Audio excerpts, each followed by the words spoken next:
welcome to not the Free Play Arcade podcast. We are here today at a very special recording of Denton After Dark. So I'm going to throw it over to my table mate and let him do the introduction, let you know what this is, and then we'll go right into the podcast.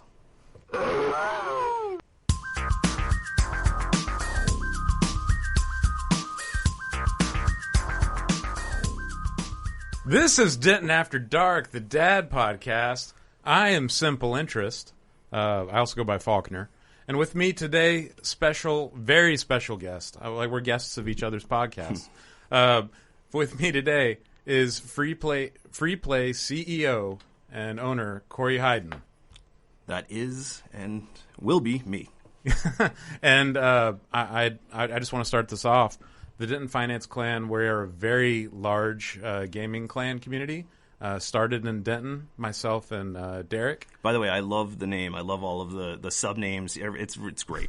It's been something I've been following for years, and I'm like, I just like that. Thank you. Well, I want to extend the opportunity for you to be a member. Oh, geez, I got to come up with a name. All right. Well, I got yours. Okay. You can come up with your own. Okay. But I think you're CEO. I do like that. I'm in. Hell yeah. We're done. Hell yeah, done. All right. Well, I'm gonna have some paperwork for you later. So when I fill out my gaming tag though, is it capital D, little a, capital D? How do y'all do it? Oh, so it's just. You're in. Okay. You don't want to be in our Facebook chat. No, I don't want that. You don't want. I've long ago had to leave Facebook chats. I'm gonna praise you for your transparency and your engagement with the community, but you don't want that. No, you don't want that. No, I do not. You're in. That's all there is. Sounds good. Well, I keep a list. We're all gonna have to show up at a tournament and take it over one time. That's right. We're gonna do it. We do it.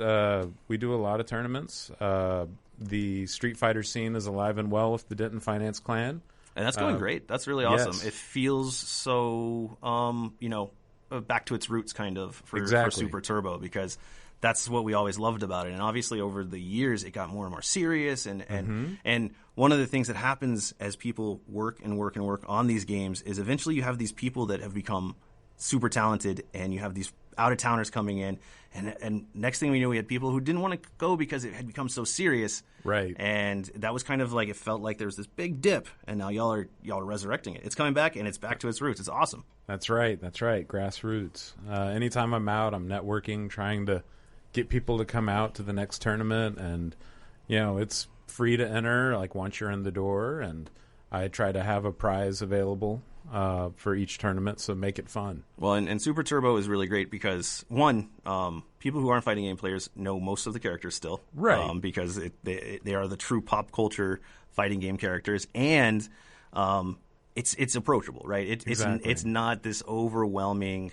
You've got 7 menu choices, what style or mode or whatever. Right. You pick your character, you go to war. And right. That's it. Right. It's not the Capcom versus SNK2. CVS2. Or CVS2. We were so pumped to put that out. We were like, so many people have asked about it. This is going to be the next Super Turbo. Turbo. Love it. And it's an all-time great fighting game, but only for people who are hardcore fighting game players and like CVS2 and are going to search out CVS2. We watched so many people walk up to it and be like, I'm going to play this game. And then ask the question and they they're keep like punching buttons. They're like, I don't know what to do. And then they're like, okay, I'll do that. And then another one comes up and they get up and leave. They're like, I don't know what this is. Right. I think Arthur says you have to make like 12 selections before you even play the game. Yeah. It's that one was tough. But off the bat, this isn't certainly like a podcast about this, but I really want to praise you and all of Free Play's leadership for how you handled the last 3 years of the pandemic. Thank you for finding a way through and being on the other side of it. Well, yeah, obviously that was it was kind of not fun. Not fun is the wrong word. No. But it was kind of especially now you can look back and you can say this was a really unique and interesting challenge. And it was also a time where we got to fill a community with a lot of the other entertainment businesses that we don't ever get to talk to. Like, I'm all of a sudden getting people that have movie theaters and, other entertainment companies messaging me and being like, how are y'all surviving? Like, you keep posting on the internet, I guess everything is okay. And I'm like, everything's terrible. It's all terrible. No, it's on fire. I have no idea. if and it was, months and months and months of that, which was, obviously like a really unique and interesting challenge. And looking back, I'm really glad I went through that because like I think I gained a lot of skills. I think I gained a lot of perspective, right? Like I had to come to terms with what a world would look like if I wasn't going to be a boss of an arcade chain. I had to be like, am I going to be a lawyer again? Am I? And I don't actually know what I would have done, but I got to go through those thoughts, and I think it really helped ground me as to like what I wanted to focus on at Free Play, if it made it, all of that stuff. So it was a really, really interesting and challenging and brutally difficult time. Obviously, like we fired 70 people or 74 people in one day, and got to just I remember doing that and being like, I have no money I can give you. I have nothing. But I do have about 700 IPAs that will expire before they let us open up, and that helped. That helped everyone just take a case of beer and leave. And I mean, it was kind of cool too, because I think a lot of companies, when they did that, we have to furlough you, which is what it really was. But when a company is saying, I don't even think we used that word that much because we were terrified of if we tell people that they're furloughed and then we go out of business, that's like they might be waiting. And there were staff members who would message me and be like, hey, so like, do you think we're going to open like next week? And this would be in March of 2020. I'm like, no. I was like, guys, check back in a month. Go fill out all the paperwork that you need to for unemployment, anything like that. And it was definitely a really wild time. And then of course, and it's really amazing how that somehow wasn't the worst of it for as a business operator during COVID. The worst of it was to come once we got to open again. Because you're burning money and no one likes you anymore because they have to wear a mask or because you have hard questions at the door or stuff like that. And it was the frontline staff that had to deal with that, and the frontline staff who had no input. Like they're not the governor, they're not the president of the company. They could not make any choices. And what no one thinks about is like that lasted for so long, months and months and months and months, and then it kept coming back. And that was. I think I got to learn a lot during that. I think like when I am old and looking back, I'll probably look back on it, kind of like those like weird times where it was hard, but it really helped define you. So I'm really pumped about getting old and looking back, but I hope it never happens again. Well, just know that from this patron. I really felt that y'all made some great, unassailable decisions. Like you handled it the right way. And I really appreciate your transparency through the whole process of it. Like you gave updates, here's where things are at, and you didn't hold back anything. Like you were very transparent. Yeah, it was kind of nice because there was nothing to hide, right? It was just like, this is just how it is. Like there's nothing we can do. And so it was a really, really nice time because when you're growing and doing fun stuff, we try to be pretty transparent, but at the same time, there's always stuff you have to hold back. Like I can't make a big post and talk about all these, like I'm in lease negotiations and it's going terrible. You can't really do that. But during COVID, you could say pretty much anything because one, company's probably dead. So and two, I think the stuff that I was telling my staff would also hopefully help the patrons understand where we were and why we were making the choices we were.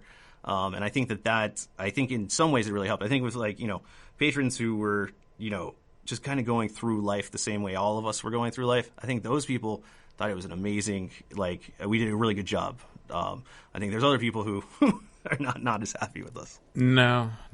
But, but I do appreciate it. We spent a lot of time, obviously, just thinking about what to do back then. Sure. Nowadays, it's like decision. But back then it was, I have to make a decision in a week, and now I have to think about what it's going to be. Right. No. And something from the community side of things, that was really a time when the Denton store, had to shut down for a long time, and it was doing the growler sales out the window. Right. And we would still meet up. We would have growler Saturdays where we all meet up at the same time and get growlers, get beers, because in Denton you can just drink on the street as long as it's not in glass. And so we would hang out for hours on end, just 6 feet apart. We're outside, right, and just tailgate. and have some of the best times. Well, yeah, I think that's the thing, right? There was nothing else to do, right? Right, exactly. So you got to do this or sit at home. There's a limitation of choice, and that's clearly the choice of those two. So it was. I think that was that's another thing that I think a lot of people are going to look back on COVID and just have like not happy memories, but interesting memories. And exactly, it was a time that I lived, and I have all of these different emotions about it, and some of them are good, some of them are bad. Right. But yeah, Denton obviously during the pandemic kind of got it the worst. For sure. Because our landlord up there, and there is a public lawsuit, so I can't talk too much about it, but if you go look up the public lawsuit, they sued me personally, so just search HYDEN. They sued me in 2020 too. It was magic. What a wild time that was.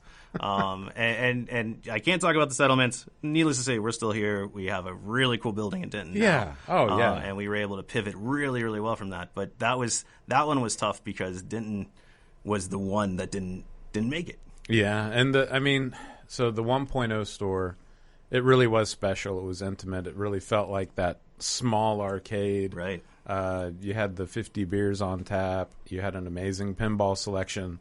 And I believe it was the first store to get Killer Queen. No. But it was the first store that we said it'll absolutely never happen. Oh, because it was just going to be so big in there? We had been moving around our Killer Queen. Oh, okay. And what it really was is, because it didn't 1.0, right, we were charging, I think, $6 after tax. And we could not figure out a way to like run the volume numbers to get a $6 admission to pay for a $15,000 game. Right. In a way that in a game that gets pretty destroyed. It's maintenance heavy. It's not like pinball or anything, but it is the kind of game that those joysticks get work every week, that kind of stuff. So, and then I remember just being like, nope, we're gonna do it. I don't even remember why. I said we'll find a way to fit it. We fit it, and that is actually what really started to that version of Denton 1.0 when we had Killer Queen, we had the Street Fighter, we had the pinball. It was like to me, it was really a true throwback kind of downtown arcade. Yes. And that was what we were going for there. And I really love it. I know a lot of people criticize it for being too small and everything, which that's a whole nother topic of the arcades getting bigger and bigger and bigger. It's the 90s all over. We're going to kill ourselves. It's just, and I don't know why. I don't know why we're doing it. There's no reason. But yeah, the industry is back in that race. It's GameWorks and Dave & Buster's taking whatever it was. Actually, they ended up taking nearly $1 billion in venture capital to spend on building arcades with no business plans. Really great. Dave & Buster's made it. GameWorks did not. But at the same time, all of that venture capital money killed all of those cool downtown arcades. Yeah. Arcades weren't exactly strong. And the arcade industry has obviously had these big ups and downs. But that exact time in the 90s was venture capital successfully just destroyed arcades. Because they had no business plan. They spent all the money putting all of the other smaller arcades out of business, and then they went out of business. Right. And so then in the early 2000s, you were just hopeful to find something that had some ticket games, maybe a DDR, maybe some air hockey. Right. You were desperate for arcades, and that was really why the dark ages of the arcades happened, was those big guys killing all the small guys, and then without ever having a plan, just throwing money at it. Yeah. No. And GameWorks built some cool arcades. No, they did. I can't throw shade there. It's just they didn't have a plan at all. Yeah. No, I remember in college, the only place I could find arcade games was the coffee shop that I worked at or the laundromat. Well, sounds like a cool coffee shop. It was a cool coffee shop. Yeah. Shout out to Karma Cafe. Oh, nice. It was on Fry Street. Yeah. And the owner, he would bring in, he had like 5 or 6 old games. That's where I learned Joust, Centipede, Star Wars. That's so cool. Donkey Kong. I think he had Tetris for a minute. He would rotate stuff in and out. But that's awesome. It'd be great. You'd be studying, and then you take a break, go play a few games of Centipede, then go hit the books again. Then someone breaks out dominoes, and you're like, I guess I'm playing dominoes. Right. Studying is for later. Exactly. Well, it was open 24 hours, so right. it was fine. But I don't know what I guess in my mind, why I was thinking Killer Queen was first in Denton is just the scene of Killer Queen in Denton back then. That was one of the communities that when the pandemic hit, they gelled. and they would travel to every location and be like, all right, where are we meeting up? That was an amazing time, just to see it happening. Yes.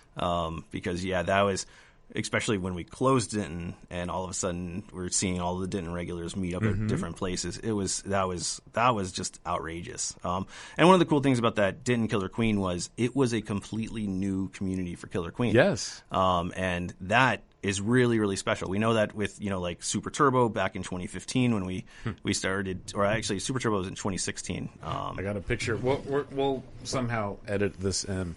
But that was the first Arlington meetup when the pandemic, like when arcades when everything was opening back up, and we're like, all right, we're all getting together in Arlington, let's do it. That's so cool. And we were not 6 feet apart in that picture. Right. It's fine. You're masked up. We're all here. There's some free play masks in there. That's right. That was always like, that's a whole nother like thing, right? You're going through a pandemic and you're like, well, I think we should source masks so that we, because from the day one, we gave away masks on the paper masks, but we also wanted to have, slightly bigger masks, and deciding how much to sell a mask for was like, that decision alone was insane, because it was like, you can't be like exploitive, right? But you also need to make money, and this is also the most expensive time to buy anything. And it was fun times. Weird thing. So free play in general, I think about what makes it special, because in this day and age, there's competitors coming up that are also trying to put out arcades, and you can come here and have a beer and play a game. And there's so many things that make free play just stand out amongst everybody. And to me, one of those things is your investment in the community. Yeah, that is so massive. Oh, and it's so hard. Like I can't complain about it, because like if you complain about the community, then the community is not going to be happy. So you can never. But it is the fact that you do it. Well, I understand. Obviously, like, and I've talked about my background a lot. Not on this podcast, obviously, but but I came from gaming communities. I've spent my formative years in different gaming communities. We can totally pivot to that, because like I haven't heard as much about that. Well, so and I could set the stage a little bit. Yeah. So I back when I was 12, I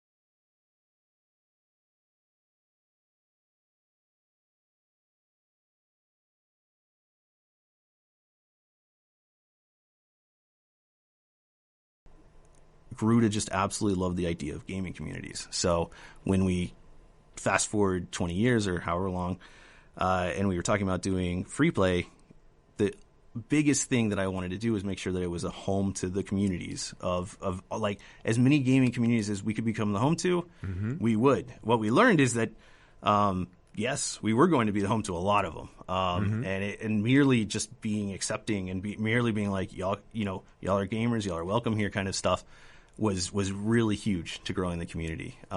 It was a lot easier communities when there was one retro arcade in the entire like world, basically. Sure, it's what it felt like, because everyone would have to come to one location. Fragmentation in the community, stuff like that is hard. But yeah, we have been since day one serious about gaming communities, and it is what we've learned. It's very hard. It's time consuming. It's not profitable. It's never profitable. Like chasing gaming communities has to be like the least profitable move you can do, except of course those are the customers you want. Like that's the thing. Yes.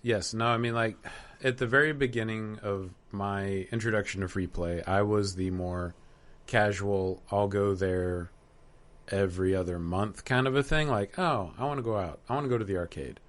But it was never about me connecting with anyone. I would throw in my earbuds and drink some beers and play games, play some different games. And there are people that absolutely do that. Yeah. And nothing wrong with that. But it was probably one of the first few times I went to Denton.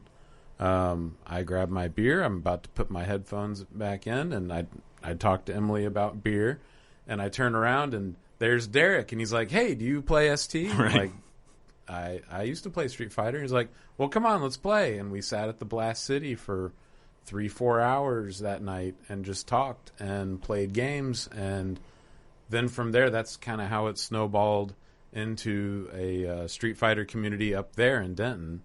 And you experienced the same thing in Richardson, and that camaraderie. It's like I'm there definitely to, of course, play games, but I want to hang out with my friends, and that's something that it's really special to have that, and to have that commonality of everybody enjoying this thing. Yeah, it's really special. I think, and like I've been accused on YouTube of being a little like narcissistic, right? And I think that that's actually another reason, though, like my borderline narcissism for wanting to do communities. And it's going to get I'm going to make the connection. It's really interesting because I want people to remember free play.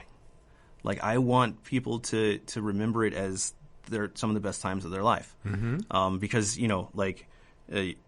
we're all just the sun's going to explode. In 600 million years to 3 or 4 billion, the sun's going to explode, and none of this will have mattered. But so the ultimate success of the arcade was a little bit less important to me than making sure that it will be a place that people are always like. I remember my times at Free Play; they were some of the best times of my life. And if I could start a business that could do that, that would be like one of the absolute coolest things that I could ever do. I was, of course, coming from a world of corporate litigation, so no one in corporate litigation. No one looks back on it. Yeah, no one's like, my favorite times were when my lawyer said you have to pay them $500,000. Like, no one likes that. No one's into that. But everyone is into having a great time together, and making friends, and building a community. And so that was why, from day one, we leaned pretty heavily into the community, and we weren't shy about, we're nerds. Don't worry about it. Come out. Let's play these games. We're a purist arcade, but we're going to get volume. We're going to get everyone in here, and we're all going to experience something new together. And I think that was, in some ways, like I was saying before, that's probably my biggest regret of our growth is that it's not as concentrated. Because I really, really liked, when, I would come and, the same 20, 30 people were going to be there that Monday night. And now it is a little different, but at the same time, we have more and more people who have joined the community, discovered arcades as a great communal gaming experience. Yeah. I think the long-term future of our business is making those kinds of connections with people. Because I don't want people to come to Free Play once. I want people to come to Free Play hundreds, as many times as they can. Yeah. And we wanted it to be a place that it becomes your place. And so that was when we were building it, and when we were, doing all of our different business models and the modeling for traffic and everything. That was a absolute primary thing. It wasn't because it was, and it's really really fortunate and to be able to be it wasn't that we needed Free Play necessarily to make a lot of money. Mm-hmm. It was more, about figuring out how we could be a positive impact in people's lives while surviving and creating cool jobs. All of that stuff was definitely a consideration, and also getting people to play all these cool games that we had. That was all there. But yeah, the community was very, very high on our priorities, and we're really, really, it's been so cool to see the different, ebbs and flows of the communities. And, COVID changed everything. It was a reset in many ways. But seeing it all grow and then fade, which I think is like a really true sign of success, that we've lasted so long. We've seen communities go up and down and up and down. And that, at first there was this true heartbreak I used to experience with it. Like when I would see, the Super Turbo numbers go from 45 or 50 to 25 to 15, and I'd be like, what is going what and what happened? And it was just the natural life of the community. And it was actually a really good lesson for us too, is that communities require replenishment. Mm-hmm. You can't, because I'm not still playing Counter-Strike. I'm not still playing Smash Brothers. That's not my community anymore, but there still are those communities that exist. Natural attrition is going to happen. Yeah, people are going to be like, what am I doing playing this game? I'm going to move on to something else. And that's okay. Everyone's living their life. Well, but what we did find is the best way to support a community is to be a high-quality business. Exactly. Right? To make sure you're delivering good value. Make sure that, and that's actually probably one of the reasons other people don't like communities as much, is the value proposition is a real consideration for every member of your community. Because when they're like, I'm going to go there this many times, it's going to be like a primary expense for them. And so you have to really focus on making sure that it is the kind of place someone could reasonably do that. And that was a challenge. That one's hard. And that is actually, I think, if you were to talk to other arcade owners, one of the reasons they shy away from the community is if you instead of spending all that time and effort on building the community, you just spend it on getting new people over and over and over, you probably do make more money. You absolutely do make more money. But you don't get what that goal was, right? That people will always remember free play as this part of their life. Yeah, and when the times get hard, you have that community that rallies for you and that is loyal to you and that will ride or die for you. I mean, like, I'm one of those people. And it's like I want to put my money into something that I feel good about, and I feel phenomenal about free play. I'm a free play ride or die. Well, it's honestly, it's like overwhelming to hear that, because like it's so cool that, you know, and now it's obviously not just me. We've got 110 staff right now. So, yeah. But it's so cool that so many people have come together to create this now and to make this thing happen. And it is really, really cool, because like we have really great like employee retention, for example. We have really, really great, and it's one of the best parts of the thing. Like most of the time when a staff member leaves, it's a hard thing. Like it's like, I don't really want to, but you know, life changes, things change. It's always, but it's kind of like, it's like sending off a family member. Yeah, it absolutely is. And it's, I get it. And they've done so much. Like, that's the thing. Any staff member at Free Play has done so much to like build it to what it is, and especially with like the communities, for example, and everything. We want to hold on to it, but it's always going to keep evolving. Yes. And that's also another reason that communities are hard. It's not a day investment. It's not, I'm going to make a post in the fighting game group on Facebook and say we have fighting games, and that's going to be how I build a community. It's going to be, I'm going to invite a bunch of people out. I'm going to see if they actually like what I have. I'm going to respond to their criticism, and that's the thing about communities, right? Communities know what's good, and that's another reason I love chasing communities, because even though it's so hard, they always know what a good arcade is supposed to feel like. They always know what that pinball is supposed to play like and stuff like that. So, and they'll call us on that. And that's a whole other reason that arcade operators often will shy away, because instead you just have someone who has no idea come, give you money one time, probably have an okay experience, and then move on with their lives. And it's a lot easier to just spend money, get them in once, than it is to retain communities who are always going to call you on your stuff. Exactly. But that is one of the reasons that Free Play is great. And that's one of the reasons Free Play, like when you get into the data and you see all of the different uptime stuff and the actual game quality rankings, which is really, really cool work that's being done at the this group that works with the IAPPA.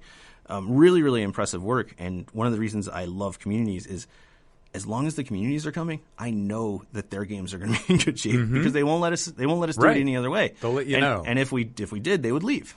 So it's there's a lot that goes into it. There's a lot of like obviously love to the community that goes through us, and it is. I mean, we're certainly the only arcade I think in the world that has dedicated staff members whose job is to go out into the community and try to like not just necessarily build the community, but listen to the community. Yeah, engage. And it is really engage funny with the customers. How those liaisons are so controversial at Free Play, right? Like if they walk into the door, they're like, we got to work on some pinball today. And it's like, no, really? And it's like, yes, we do. And it's, and everyone sees them walking through the hall and they're like, which office are they going to pick? But it is, that's the community feedback that we actually want. Cause it is, again, while we have to make enough money to pay our bills and keep our jobs, quality jobs, it is also about making sure that we are, the best, that we don't have, we are the place that if you're searching, seeking a world record, or you're a professional whatever player, this is the place that you want to go, because you know that it's going to be real, it's going to work, stuff like that. So all of it is definitely a symbiotic relationship that's hard for both sides pretty often. I love it, but yeah, it's hard, it's tough, it's challenging, and it's the most rewarding thing we do. Yeah, and speaking of the authentic hardware, I've taken you up on the authentic hardware challenge. You checked out the Moonwalker, right? Moonwalker, yeah. And then we did a world record run on it. We were talking about that in a podcast recently. Nice. Well, and yeah, it is that authentic stuff is really challenging, and I really it's become more and more frustrating as an arcade operator, obviously, because explaining to customers what authentic means is like an impossible marketing task, right? Right. So making it one of your cornerstones of your arcade becomes a challenge because, obviously, like we have a lot of party atmospheres at Free Play, a lot of different stuff. But, one of the things we want our customers to do is to not have to worry about it being real, right? Right. You're at Free Play, it's good. But then it turns out that you can just run marketing that says it's good. Like, you can just say it, and no one's ever going to do it. That was actually why we did that. We were like, please come check out our games. Because we have had, I think we're probably over 30 people who have come to town hearing that there's a decent amount of retro arcades here, gone to a different retro arcade to do a world record run. Right. And it's immediately, we've heard all sorts of crazy stories like, oh, that game isn't working today. It just went out. Yeah, we had to take it back. Or even worse, where they'll open it up and be like, oh, I can't use this. And then, of course, the player's trying to be nice. But they're like, why? And they're like, it's all wrong. Everything it's a Raspberry Pi. Right? the Windows cursor in the top right of the screen is not what it's supposed to be. So, but I do think that that's another thing. Communities, authentic hardware. Those are these like true cornerstone values of Free Play that are in fact one of the challenges of running Free Play. Not just because those are hard to do. They're hard to market. Sure. And that's the other thing is like the best marketing for community, and it's something that we're always really serious about is having and you're incredible at it. And that's what I'm going to is recruiting people for your community, right? And making your community a good community. And that in and of itself is an incredible challenge. Keeping your community happy, keeping your community growing, and being welcoming and stuff like that is a draining activity. It uses your can be. And if you're introverted, it can be, but I guess I'm an extroverted person. well, I mean, it's also it's also really great because you get to make these meaningful connections with people that you otherwise wouldn't. Yes. But it is it is a revolving work. And one of the things we've always really hoped with our communities, and I think we've seen pretty good success, is that our communities do become kind of the cheerleaders of Free Play, because that's another important way to grow the community. Yes. And the other thing we also tell communities is, like, if your community, slowly goes away, it's going to be harder for us to be able to exist, right? Like, sure. If we are trying to be a community-based arcade, and so it's that is led to some kind of challenging conversations in the past with other communities where it's, y'all have 3 or 4 people coming every week. Your game is very hard to keep on the floor.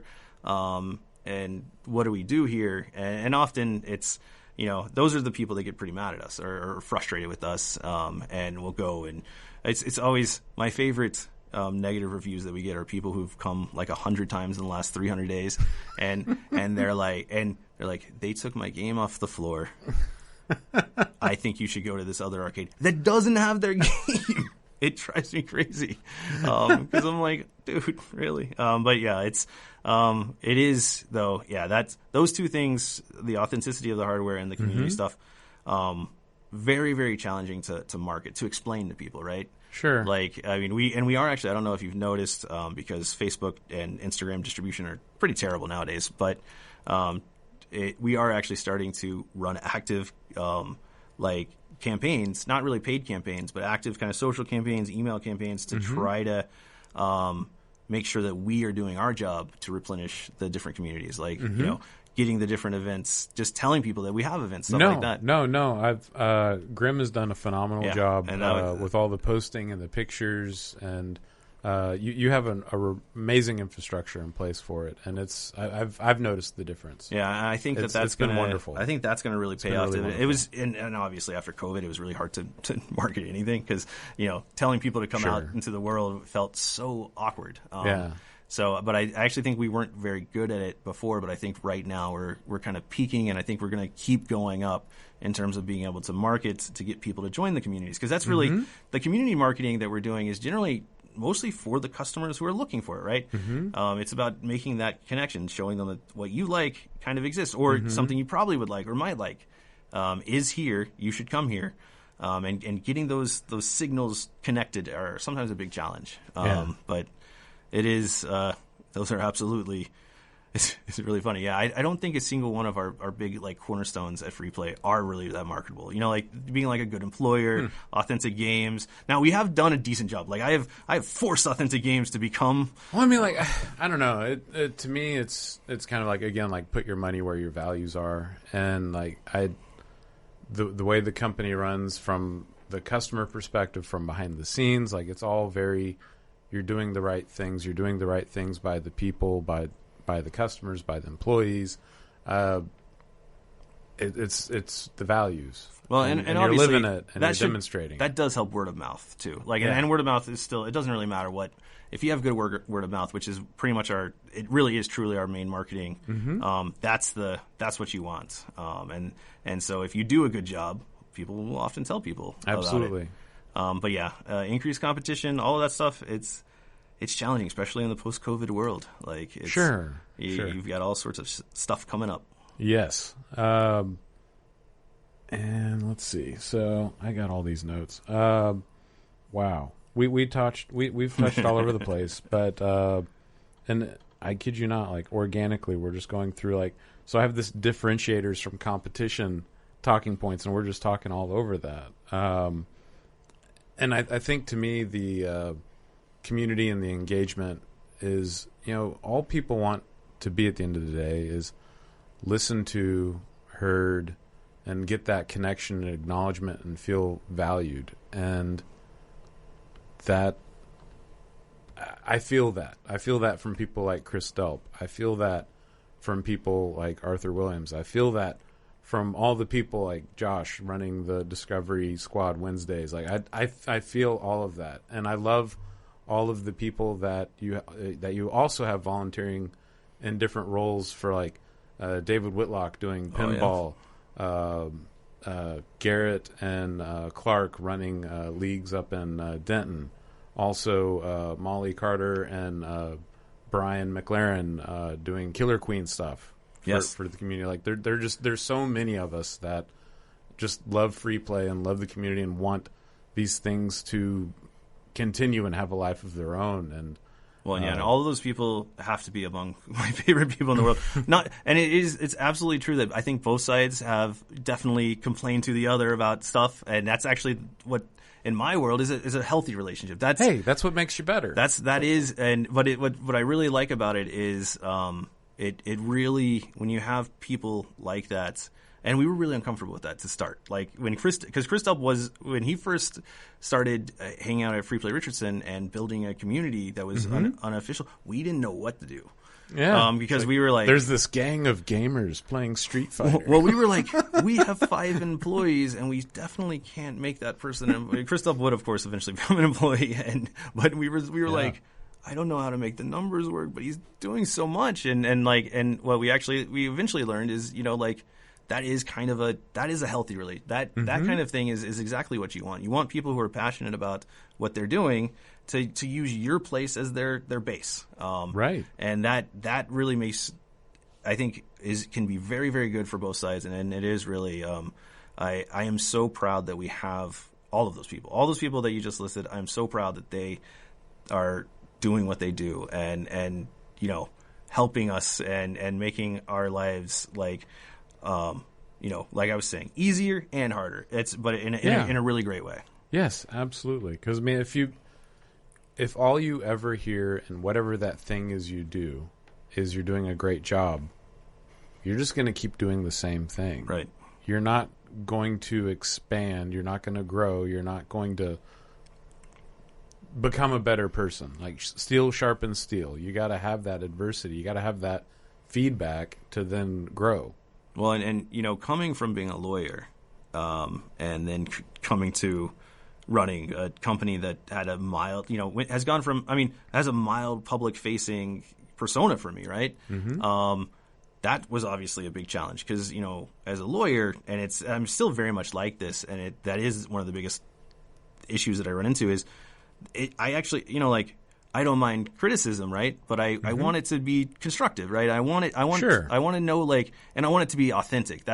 And as a lawyer, obviously, when you're in court battling, when there's a criticism that is not well argued or well thought out, you attack, you show, and mellowing that for me has been a very, very hard thing because like it just like triggers something in my brain where I'm just like, no, you're wrong. Here's all the reasons. But that doesn't actually help. So like, so dealing with that has been a challenge because I actually nowadays I think we've reached a really nice place where we do hear about the issues. They come to us, but they come to us and they're like, this is what I think, is wrong, and we can then just address that as is. Or the worst thing is when they're like, this issue is happening, and I have to be like, that probably means that game has to go. And so like for everyone listening and watching, as you may or may not know, Free Play, every location has comment cards that anyone can write down any game, like any of those buttons out, and it will be read by the tech, by the bartender, by even Corey. Yes. He checks them, and like he'll respond and be like, "Yeah, why is this game doing this?" Or like, you're so engaged and involved. Yeah. There's so many owners of businesses that they're not in the daily running of it. Yeah, they're layers above it, and they're like, it's fine. Someone else will fix it. Like, we were having a conversation the other day because we do keep getting bigger, and it was the conversation that I don't want to have, which is how much knowledge is Corey supposed to have? And because we have a management structure, we have executives, and I had to, and they were just like, but all of them were like, we feel like too much is going to Corey in terms of like his overall knowledge base, and I was like, that is all true, but we're not changing it. We're gonna figure it out. And I was like, do y'all want knowledge? And they're like, that the whole point is that we need to take things. And I was just like, I was just like, I don't think I'm ever gonna be able to turn that off. Like, I think that like whether it's because I am a control freak or whatever, I don't think I can turn that off. And actually, I kind of felt like obviously arcade games are a very high passion of mine, but I actually think the biggest passion in my entire life is figuring out how to make it great for the customer. Like, these are challenging puzzles, and for as many customers as possible, and how to satisfy the critics and the people who are not going to care no matter what I give them. Right. And just make sure that we're doing things at a very high level while still being approachable. Stuff like that is I love that. I think it's probably the most interesting stuff. Like, I can't go with my kids to Disney World or Six Flags without all I spend my whole time there is seeing, like, looking at their systems, seeing if they're good, seeing if they're bad, marveling at Disney putting $1 million of equipment in the ceiling and then not using it. Wow, it drives me crazy. $1 million worth of oh my gosh! What did they do? I don't remember which ride it was, but we're getting off a ride and there were probably 100 ultra high-end projectors. Oh, wow. Then attached to all of this animatronic speaker stuff or animatronic kind of motion stuff, and they just apparently had never used it. Apparently they built it all out and they didn't like it, but I was just like, then use it somewhere else. There's got to be right. But obviously, I think at a much smaller scale than someone like Disney World would have to think. Good eye for waste. Well, that's the hard thing, right? So Free Play is not venture funded, right?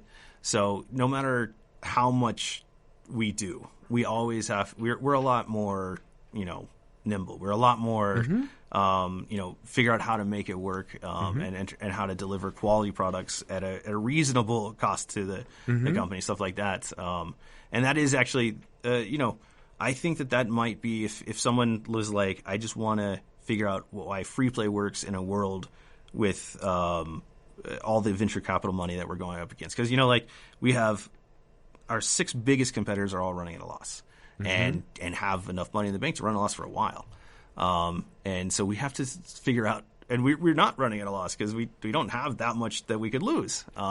We're pretty much trying to target that beautiful thing where we don't lose any money, we don't necessarily make any money, but we pay our bills and we reinvest. We buy games, we expand, we do fun stuff. We like these videos and stuff like this. It's not really about making money. It's about giving your brain a chance to do something else. And And also, I actually love podcasts and even making my long posts on Facebook and stuff because it really helps me think things through. Absolutely. Like, if I'm going to give this to the public, I'm going to have thought it through. And so I think that that's, very helpful actually for the company. But it is, we do have that. So I do think that would be what people would discover about free play, is that we are very, very much doing a lot without as much as others. And I think that comes through all of our staff members, everything. Like, we're going to deliver absolutely top quality products. Like, when, we win a bunch of different awards and stuff like that because we are, obsessed with quality, obsessed with making sure that we're doing something awesome. But at the same time, figuring out ways to make it a sustainable business. And I do think that right now in arcades, that's probably the most challenging part. Is, it does feel a little bit like the 90s. And I feel like free play is somewhere in between. We're not the small mom and pop. No. We've got great leadership. We've got, passionate leadership. We generally, I think, know what our goals are and where we're going. But at the same time, we don't have $40 million to make, $100 million to make. And so I get really nervous watching all of these arcade companies do this massive fundraising, because I'm just like, I do feel this concern that it is going to become the late 90s, an unsustainable race for a business that's just, entertainment's never been that profitable. Like, I mean, there's certainly, especially experiential entertainment, which, of course, when people were thinking what businesses will survive the internet, experiential entertainment becomes like, oh, that's got to survive. But it's cutthroat. It's brutal. It's a really hard market because everyone wants to do it. Like, this is this is not a boring job. My lawyer job was way more boring than what I get to do now. For example, and I actually like being a lawyer. I have to say that every time, because I'm not one of those miserable lawyers who is just like, I have to do it because I have student loans. I loved going to trial, winning a big trial. I loved high stakes stuff. But it was still much more boring than what I get to do now. Sure. And so I think that, most people who go into free play are immediately like, this would be so cool if it was mine. And that's actually, we have 7 or 8 competitors around the Metroplex. That's exactly how it happened. They went to Free Play Richardson, and they were like, I wish I had this. And so they do it. Which I do wish they would have done it somewhere else. But right. I hate fragmenting. I hate waste, right? And that's what I really think. I think about right now in DFW, right? We have more retro arcade games than any other place, like even close in the world. Wow. Like, Free Play alone might do that. But add in kidding. all the other competition. And I think about all of those games on, I think about on a Monday nights where you've got 25 arcades all just open. You got, a handful of customers in each. We might have 30 or 40 people at that Monday. Maybe we'll have a party. Who knows? But all of those games are running. Yeah. All of those monitors are dying. Yeah. All of those games are eventually dying. And that I feel is kind of like the worst thing that I did for the arcade world. Was I inspired a lot of people to do this, because once you understand the concept, which before, everyone thought the concept was terrible. Like, because I was a lawyer. So I was going to the big people in the industry. I had friends at Dave & Buster's. I went to Dave & Buster's and talked to them about my idea, and every person who had been in the arcade industry. And then I was going to auctions just kind of for fun to buy games and stuff. But they were like, this is your concept? They're like, you're only going to make like $10, or now it's $12, but $10 off of each guest? And I was like, that's the goal. They were like, no, that won't work. But then obviously it did. And I thought that the math was really clear. I thought it was pretty obvious to me that it would work. So I think that's, once we opened it, I think a lot of people thought that. I think you go there and you're like, this is a pretty good business, which is true. It's just, now we have a lot of them, and without the same values as free play, right? And of course, we've got free play now in year 9 or 10, and we've basically been break even every year, right? Like, no one is making a fortune off of this, and now I just think about all these other people who are coming in, and it attacks kind of what could be our margins, right? Because they're able to do it with not authentic equipment. They're not going to invest in the community. Not looking at all the overhead that you're looking at. But that's what makes you stand out. Is again, like, your brand is a level above everyone else's. You have those differentiators that you're not going to get somewhere else. Well, and I 100% agree with you. And that's actually been my biggest concern since COVID is it felt like, and it actually feels like we've been on kind of this long-term thing as maybe just America, but maybe all of society, where quality isn't as much of a focus in our lives. Like, I was thinking, and I'm sure this is actually why I cared so much about quality. When I'm growing up, like, the 80s and 90s ads, quality was, like, constant. Like, everyone was talking about quality. It's not the same anymore. Like, you've got, random products being advertised on TikTok without even care the quality or anything like that. And, when you go on Amazon and you search for whatever you decided you need today, right? Like, I need,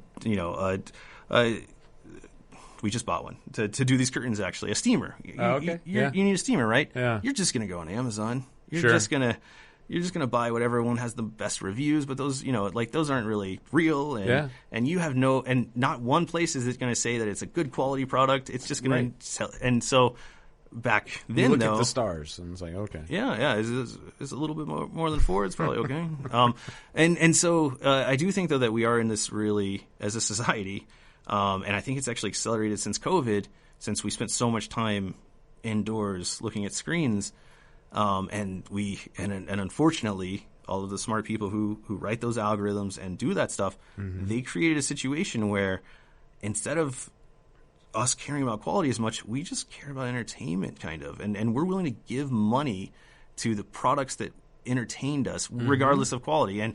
And making a bad product nowadays doesn't come with the stigma that it used to either. Like, you would, like, the automotive industry got their butts kicked by Japan, right? The U.S. automotive in the 80s because they were making crappy products. And the quality was low. And Japan was able to come in here and be like, we have quality. And that worked with consumers. And the consumers punished the U.S. automotive companies. But that seems less relevant. So that's the thing that keeps me up at night the most. And it does feel like it's accelerated since COVID.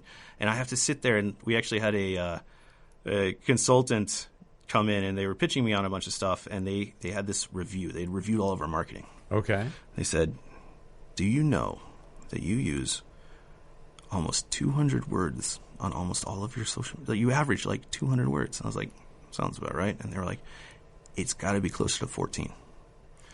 I was like, and they were like, and you're doing good with your photos, but like, you don't have enough truly short form, maybe influencer based marketing. And I was like, we have a lot of influencers that come and they post on their own accounts, and they're like, yeah, but you should just take a photo of the influencer when they come. And I was like, that was like a customer. And like, it went down and it kind of, and I was like, but we're going to tell people, like, we're the most acclaimed arcade ever.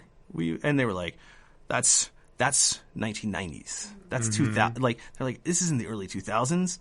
And so, like, I'm a little nervous about that. I am a little nervous too that because we've been inundated with so much kind of not great marketing, kind of trash marketing, that we're putting quality lower as a society. And so that keeps me up at night. I could be paranoid. I could be crazy. I have it's a feeling that I have, but I do feel like quality is less important. There's definitely places where that disposable and things becoming more just commodity based, where they're just not different. They're not special. That exists, like TVs, for example. Right. You don't repair a TV; you just buy a new one. You don't repair a washer; you just buy a new one. Well, and then also with arcades, right?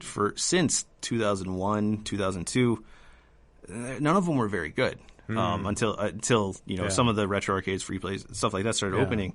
And so I also think that a lot of people who grew up during that period, they think you just go to the arcade and then you have an average time at best, and you move on with your life. That was it. And that's what that mediocre experience is. And so that's another thing that, like, I think of is there are definitely people who will go to another arcade and have just this kind of like middling experience, and they're just like, "Yep, that was it. That was great. I love it." And especially, and that's the other thing, and that's when you spend money on something, right? You kind of want it to be good, sure. So and so that's another thing that eats me up, which is, again, this is just me getting into like really personal idiosyncrasies.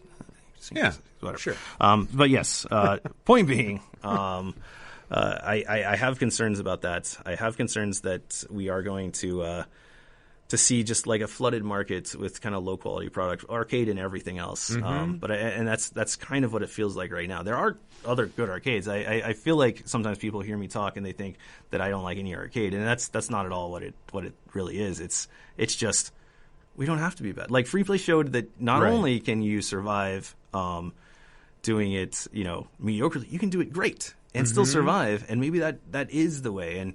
And so that's the battle I'm having, kind of internally dealing with competition right now, because that's the thing. Not a single one of our competitors advertise quality. That's never going to be their advertisement. It's going to be influencer or more traditional marketing. Like, here's a photo of the arcade. But it drives me a little crazy because I thought DFW is going to be the most competitive region for arcades. We are going to, and we are actually the highest quality markets. But I thought everyone was going to have to do what we did. I thought we were going to push it to the extreme. And what we actually know now is, the chains that have locations in DFW and then other places, their DFW is always the best. That's the best version they have, because they are trying to compete and are trying to be better. But then you go to their other locations in the other areas, and it's just terrible. Mainly game condition is what I'm getting at, but other stuff too. But they don't have anyone holding them up to a better standard.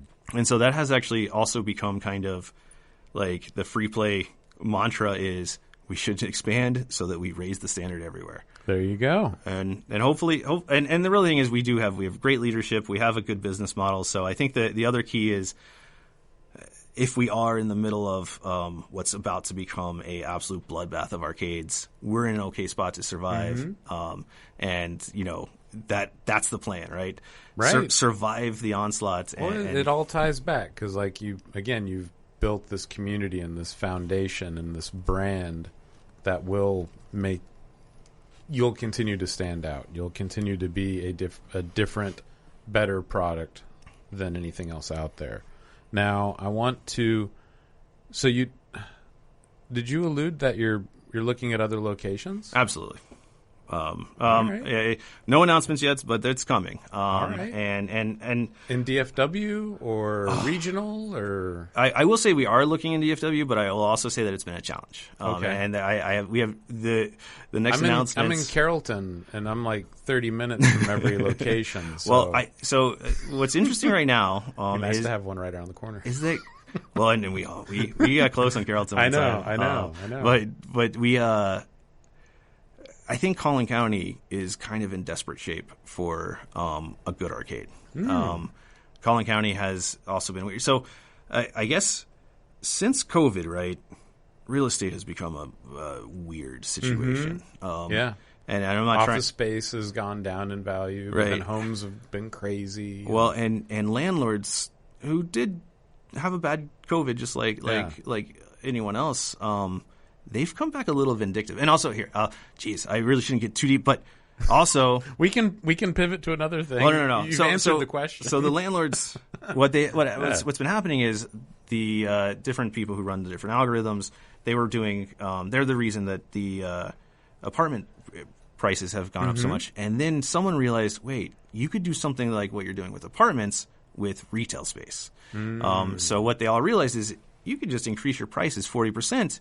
And if you lose 20% of your tenants, you still make more money. Right. But then it makes all your tenants unhappy. And so that's what's been going on. And we actually have some really great landlords locally, and some harder to work with landlords locally.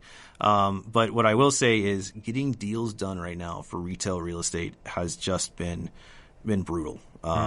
It's been, some of our first leases we signed, we had all the numbers built out, and it seemed sustainable. And I will say that, some of the places that we've looked at are now charging probably 12 times what they were back in 2015, just for the same real estate. And it is, and they're operating these different centers or buildings, it doesn't matter, with revolving tenants. And I think though, because it is kind of like sucker after sucker after sucker lining up to try their dream. Yeah. I think I think the landlords are doing fine, but I do think that it's really, really hard right now have a concept and be like, I want to create a sustainable business here. Now, Denton, right? We bought that building. Like, right. That was something where I was like, it's a totally dumb idea because it was the middle of COVID, but there's no way that I will ever regret owning a piece of the Denton Square. Like, there's just no way. Because I had so many friends that went to UNT, and I spent so much time in Denton because it's cool.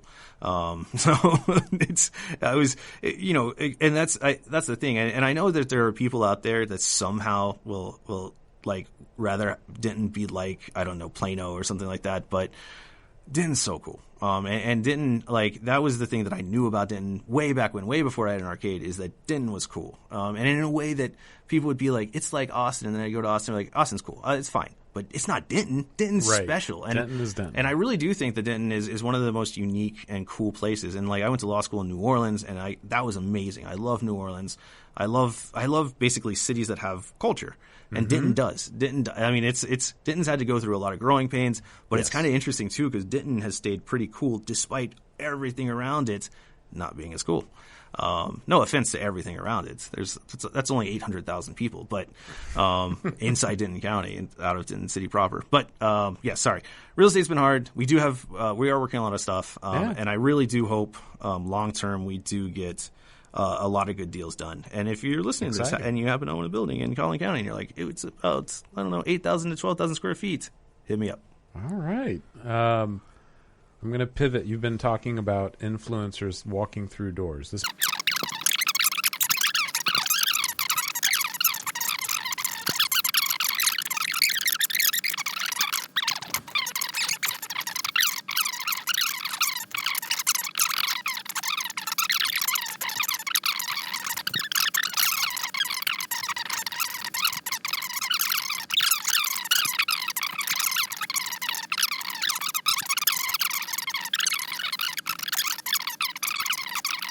Yeah, and the Dallas location does not disappoint. If you haven't been there, it is something to be seen. The lights on the ceiling, the sound system, floor full of amazing arcade games, the art on the wall from Joe Skills, that one. It's amazing.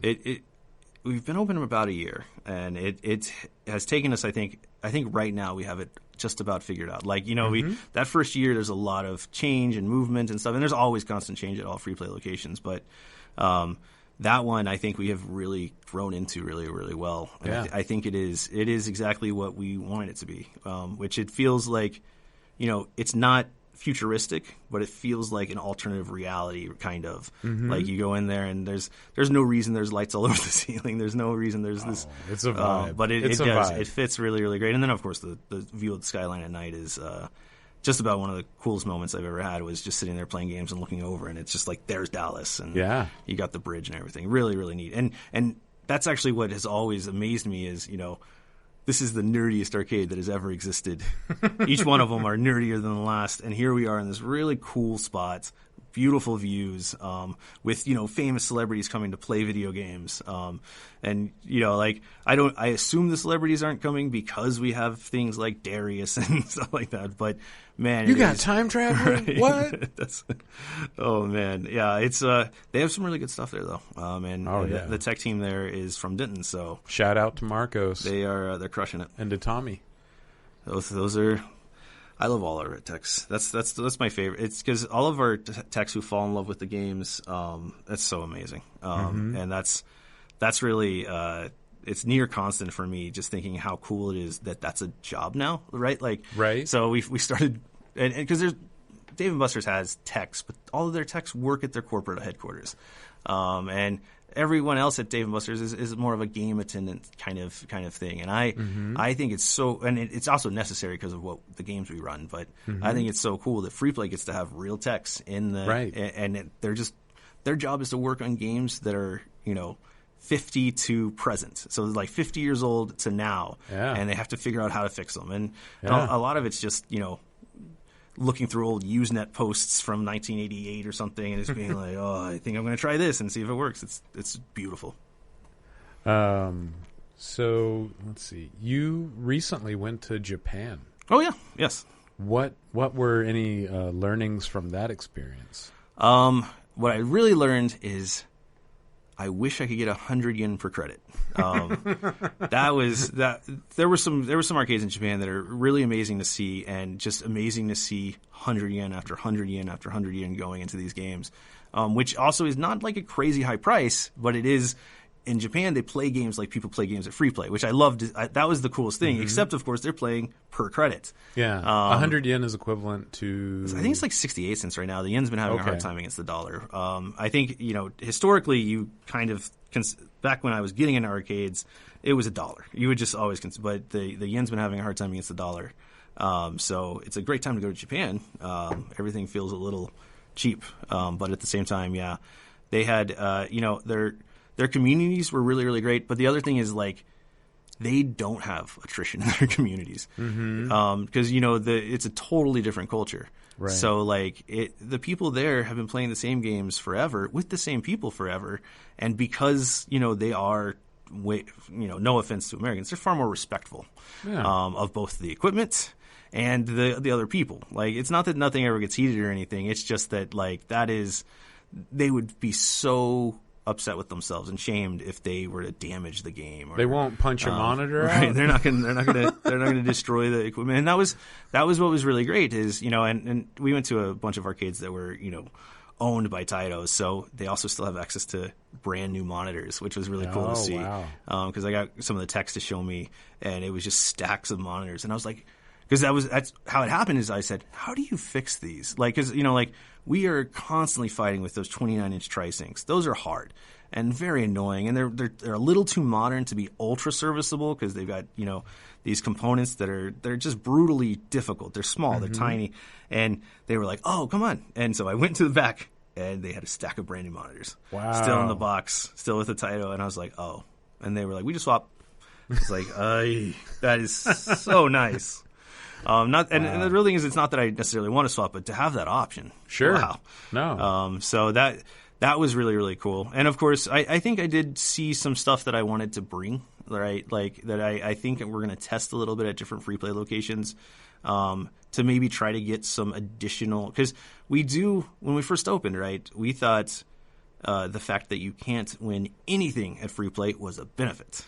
You're leading into my next question. All right, hit me. What's up with the token, the free play token? So yes, we have tokens now. Are we going to a token model? No, but good. we are going to have some token stuff. We have a lot of ideas, and it's not that I would actually love to say all the ideas because it might put some pressure on me to make them all happen. But we had an idea to put Let me take a whole step back. We used to do, and we still do on some locations, these charity games. Where they were on quarter play. And most of them, like the original one was Ice Cold Beer, which is just a very hard game to keep on the floor. And so we were like, if we did quarter play, it would slow down the amount of plays.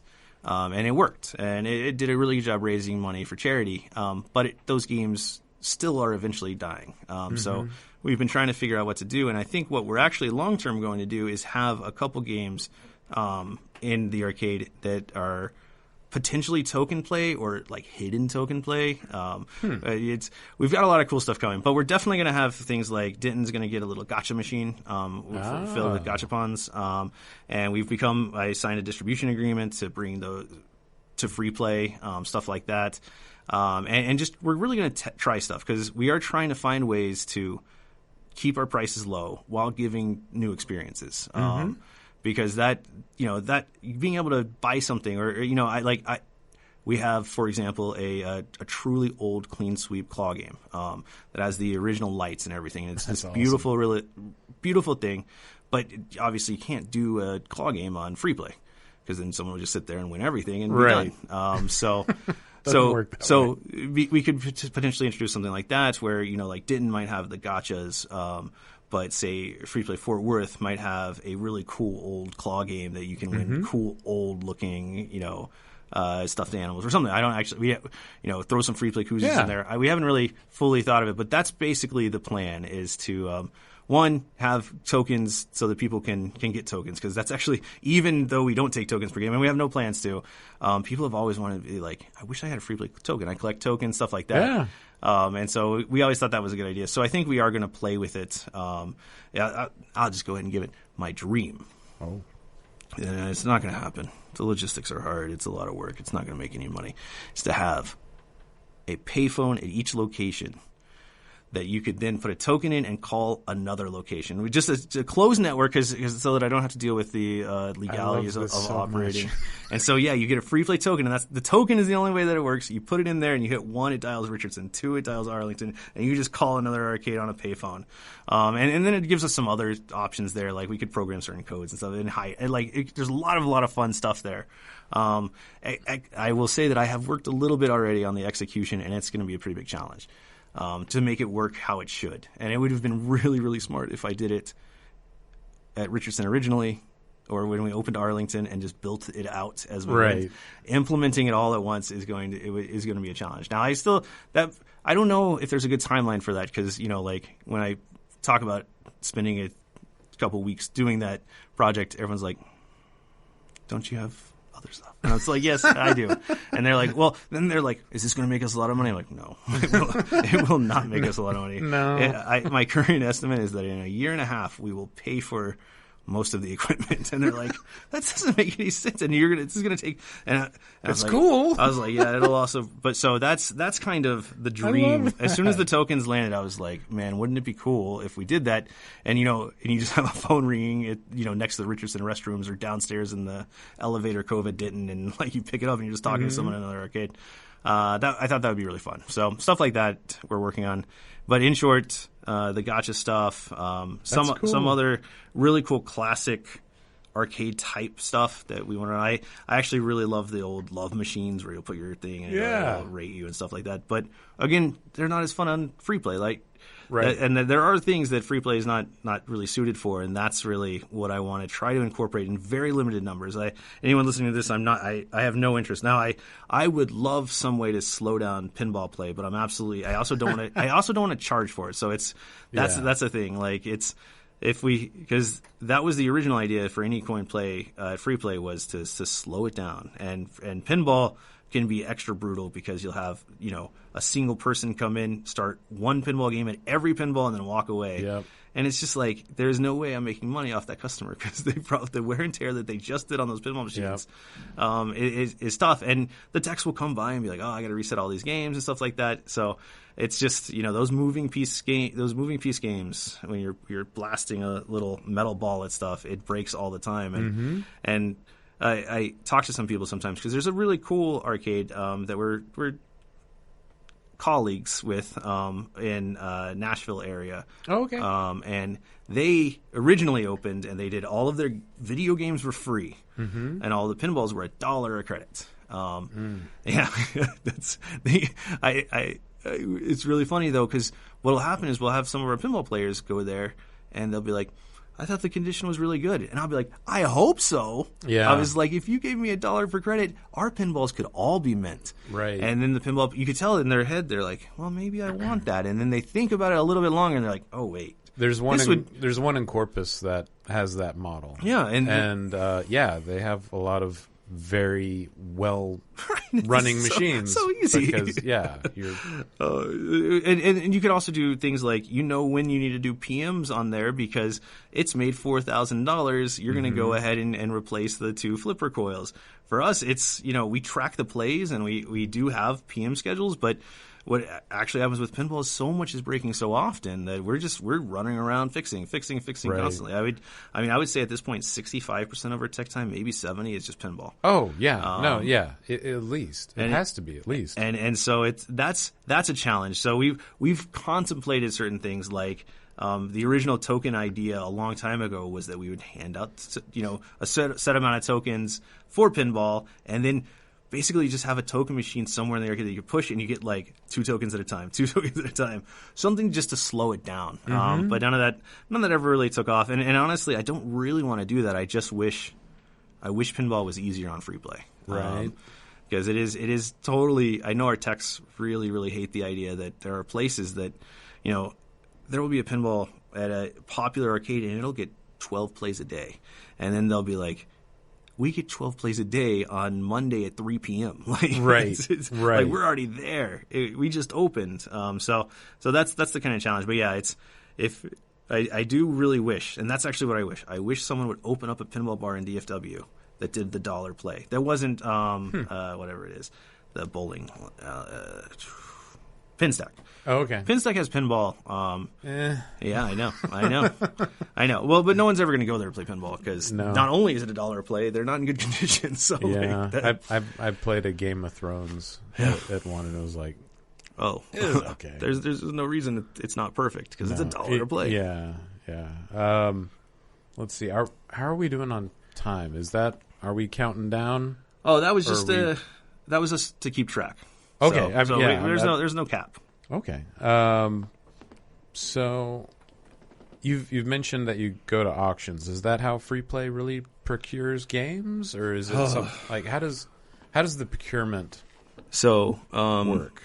It used to basically exclusively be my job to buy them, and then that's something that I've been training Arthur on for the last long while now, and he does a lot of the buying. Auctions, yes. We also have some really good relationships with other operators and stuff like that, and there's a lot fewer now. But when we first were getting into it, right, like there were plenty of operators that had just been sitting on these old games that they didn't think could ever earn money again, and they would just message us and be like, "Hey, I've got a bunch of junk. Do you want to give me too much money for it?" And we'd be like, "Absolutely, let's go." And they thought it was the coolest thing ever, and so did we. Because they thought they were worth virtually nothing, and we thought that they were worth infinite money because no one's ever going to make a dig dug again. Right, everything's limited. It's literally all limited. It's got to be worth, and so that was a really easy way. We used to send our truck on these what we called Craigslist days, where I would pick out 10 games, make deals, but be like, I can't pick them up for 2 weeks, and then one day we'd have our truck go around and pick up as many games as possible. Wow. So that worked out really well for a while. But then we had to start buying in larger quantities, and of course we have new games that come in now. We have distribution contracts with major game distributors that we have to bring in.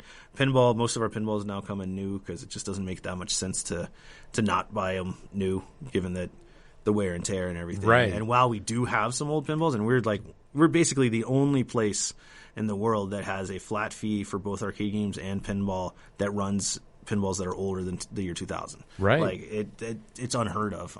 So we do stuff like that still too. And so those obviously came out of collections and stuff like that. We do also have some people who trust us, right? Some of these hardcore collectors, when they're getting rid of the stuff they truly love, they're like, it's their baby. If there's one place that it's going to go, it's to you. And it's really interesting because some of these guys are people that we've had these knockdown, drag out negotiations to try to buy games in the past, and then they decide, I don't really want to be a arcade collector. My wife, she's like, you can't have them all over our house and stuff like that anymore, or whatever's going on, or they're downsizing their house, and they'll message me and they'll be like, I know we've had our differences, but I don't want these to go to anywhere else. Yeah. And they know they will. That's the real key is the market's so hot for these retro arcades trying to open that it's game prices have gone up significantly, and but we do have these really great relationships with people that we've known for years, and it is if it's going to go somewhere, they know that we'll, one, get it to the public, and two, we'll keep it real. And that's a huge thing for them because I think all of them have seen these really great, all-time great games just get ripped apart and fake stuff put in. And in fact, that is, one of our venture-funded competitors, that's their model, is they'll buy them working, rip out the good stuff, sell the good stuff for a nice amount of money. And that's actually, there's plenty of people in the arcade community who have sold their babies to different competitors, and the competitor immediately flips the board, puts in a fake board because it's going to be more reliable, and then throw it on the arcade floor. And then the craziest thing is they'll then tell everyone it's real, and they'll say, this is who I got it from.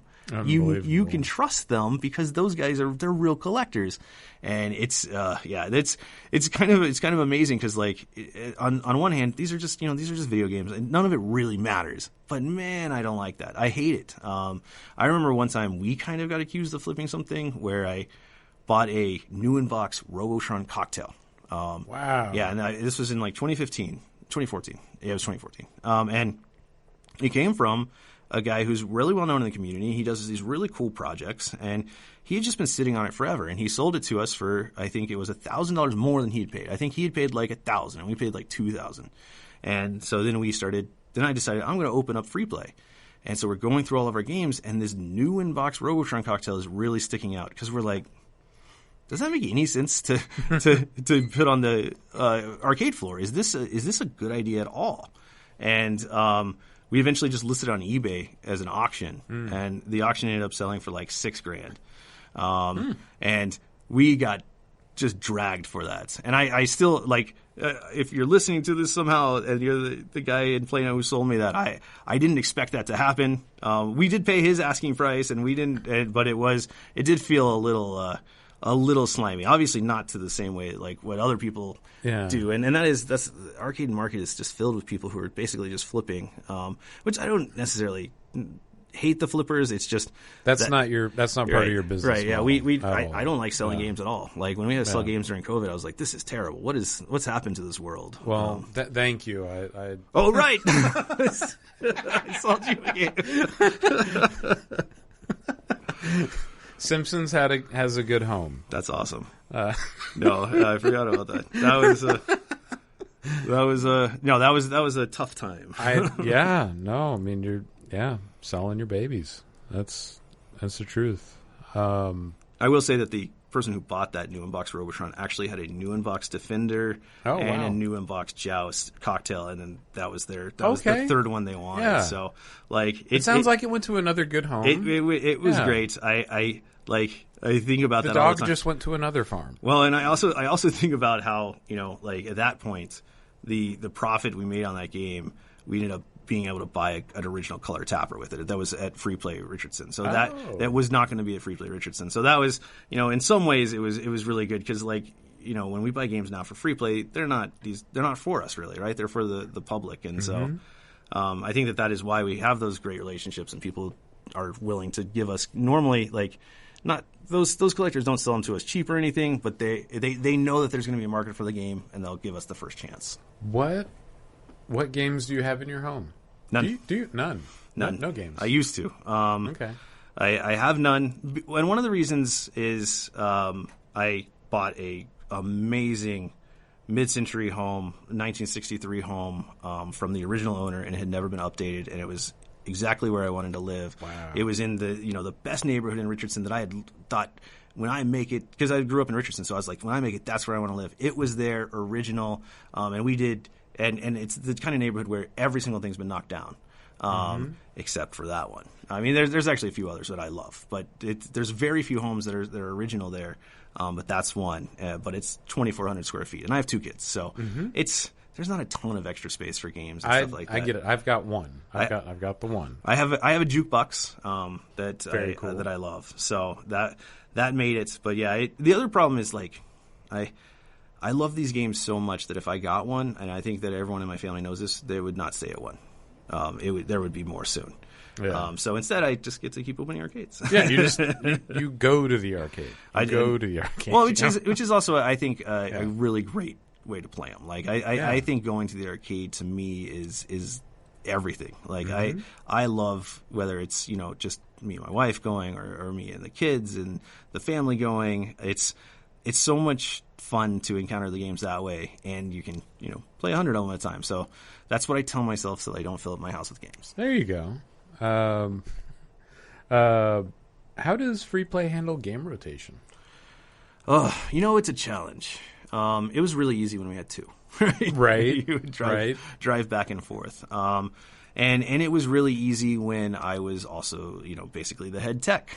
So I could really easily make the call on when a game it's done or it needs to go to the workshop or anything like that. With 5 locations, what we do really is we actually do pay attention to the people who request games. Now I will say, and if anyone's listening to this, if you send me a message and you're like, this game is in Fort Worth and I want it to be in Arlington, I can't take that super seriously. The fact that there's 15 great games 15 minutes apart is really hard. But we do listen to the rotation requests, and most of the time, honestly, the rotation requests are like moderately unhinged, because they'll be like, I don't want the Mr. Do that you have at Richardson. I want the Mr. Do that's at Denton to move back to Richardson. And I'm like, well, the one at Richardson is a dedicated original cab, and the one at Denton is the dedicated conversion cab, and we like them both. So we thought, and I was like, but it's the same game. And I'm like a pretty hardcore Mr. Do player. Yeah. And they're like, I want the one that was here before. But the feel of this one. So what we do though is we kind of have what we think needs to be at every arcade. You know, like there's Miss Pac, there's Galaga, and Super Turbo, Street Fighter, stuff like that, and certain amounts of pinballs with certain selection choices made there. And then we kind of just build it up so that we have a good feel. Like we have lots and lots of 80s, lots and lots of 90s, and then a little newer stuff, and obviously some of the Japanese stuff, because it does turn out that while we were existing in a just terrible dark age of arcades, Japan still had good stuff. They had lots of good stuff. Now, that stuff is a challenge to put on the floor, and of course right now the Japanese games that are locked into networks that are only in Japan and stuff like that, or that round one has an exclusivity to stuff like that, has been that's kind of a nightmare, and you can see that coming to America too. And I'm just it's so hard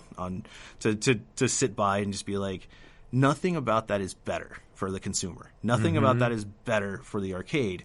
Then what's the point? Like that's not going to be additive to anyone's existence, except for I guess the CEO of the people making the games, or the shareholders of those companies. So that's really, really frustrating. But once we have those kind of lineups where we have however many pinballs we've decided that place needs, which if it's small free play, it's 10. If it's bigger, it's 20 or more, approximately 18 to 20. And if it's say you've got 140 games, that about 50 should be 80s, and that about 40 should be 90s. And then the rest is kind of, you got to figure it out, because you can't have an arcade without any rhythm games anymore. You got to have some rhythm games, but which rhythm games are going to work in which location is sometimes impossible to figure out. Like we've had stuff where we know that there's the rhythm game community, we know this is their game, we'll put it out and it just doesn't land. And then we'll take it to some place where there's absolutely no way to play that game anywhere else, and then that's where it does really well. Stuff like that. But really, what we do is we have categories of games. You've got your kind of core games that are just already at every location, and then you've got these kind of lesser known 80s games, and we treat those moderately interchangeable. And that would be those late 80s shmups, those early shmups that came out, stuff like that. The dead angles, just random stuff. And we feel pretty comfortable about moving those around. Of course, every time we do move one around, that's when people are mad at us. Which is because, and it is true. We do our rotations kind of with the assumption that you're gonna go to free play pretty frequently. Right. Right. The people who come once a year, they come and we'll have rotated a game 9 months ago, and they'll be like, "This was the only reason I came," which is really great, because as soon as you move a game, that's going to be someone's only reason. Yeah, I remember that there was someone was really upset when Star Wars moved out the pinball out of Denton. Oh yeah. And that's why I come. That's what I play. It's it's right. It's in Arlington now. Yeah, it just got rotated. We got the game that replaced it's great. And but Creature is there, and it's amazing. Right. And Adam's family is there, and it's amazing. Well, and at the time, it's not there now. It is really, really challenging, I think, for consumers to understand that we always want the game floor to evolve, because that's how arcades were when I grew up. Right, when I went to arcades in the 80s and 90s, that was it. You would go and there would be something different, something new, and that would be really exciting. So we wanted to keep that going. But now it turns out that and that is the danger with the monstercades, the 30,000 square foot, 50,000, 80,000 square foot, 130,000 square foot arcades, where they're going to have every game that's ever been made, is that you do lose that magic. You lose the magic of going to the arcade and discovering something new. Yeah. What you're really going to do is just wear down those games faster, stuff like that. So we are really committed to our size, which our size has become bigger. But I don't think we really want to. We're trying desperately not to get into that kind of a fight. We're trying not to join the venture capital, the Dave and Buster's GameWorks, we're going to kill each other fight. We're trying to just be smart and sustainable. But during those rotations, we do, we basically send 2 trucks, and we'll have them kind of going in opposite directions, picking up games and moving them. So this, probably 2 weeks from now, we're doing a day, though it's our very first time, we're going to try to do a rotation with 1 truck. And we're going to pick 5 games from each location and literally just move them to the next one. So, like, it's going to start at Richardson. There's going to be 5 games that go to Denton. And then 5 games from Denton are going to go to Fort Worth. Then 5 games from Fort Worth to Arlington to Dallas, and then Dallas back to Richardson. Because I think that could force us to make some choices that are challenging. Yeah. And it'll also help refresh the game floors. And it's going to be 5 games that are generally, like, in the same category. So, like, a lot of our arcades have both Dig Dug and Burger Time on the floor, but I consider those kind of very similar in terms of like what they're filling on the arcade floor. Yeah. In terms of, and so like we love when we have the opportunity to swap those, but of course people who love Burger Time don't like that, and people who love Dig Dug. Yeah. So those are the challenges. But yeah, we basically have all the different categories of games that we're trying to serve and the approximate numbers we want at each location, and then we use those categories to decide what to swap. Unfortunately, games like those rhythm games, though, those rhythm games are community-building games. And so when you put a rhythm game at a place, it's really hard to move it. Yes. No, they get immediately, like, and that's distraught. It becomes the home of that rhythm game, and it's. I came here for this game. And so, we had Beatmania, IIDX at Arlington, and it just wasn't landing. It wasn't hitting. It was fine. There were people that showed up to play it. And that's the one that moved to Denton. And the big DJ booth. And we thought that's going to work better, and it does. It works better at Denton. Just overall, far more people playing it. Community is built around it. What we were looking for in Arlington, that just never happened. Except, of course, the 2 people who really, really cared about that game. Yeah, and they were just absolutely furious when it moved. So I guess what I'd say is, it's hard to do rotations, but we are really committed to it because I do think that it is really great to show up and have something new. I think it's really great. And at this point, where we have 1,000 plus, we have almost 2,500 games in the overall collection, but let's see, we've got like 700 out at any point. Something like that. It is becoming more and more of a challenge to make those decisions. And I do think it would be really easy to have the Monstercade and just put every game out there. But nothing to me is more disappointing than I go to those Monstercades and they've got like 3 Mortal Kombat 4s. And I'm like, no. I was like, that's literally the worst Mortal Kombat that's ever existed. And it drives me crazy because you can tell that just means they took every game they had, they threw it out on the floor, and they didn't really care about it. And of course, all 3 of those Mortal Kombats will play differently, they'll look differently, the controls, and that kind of stuff. It gets to me a little bit. But I do think curation is still a valuable thing in the world. Yes, it goes back to the brand and the attention to detail, and the details matter.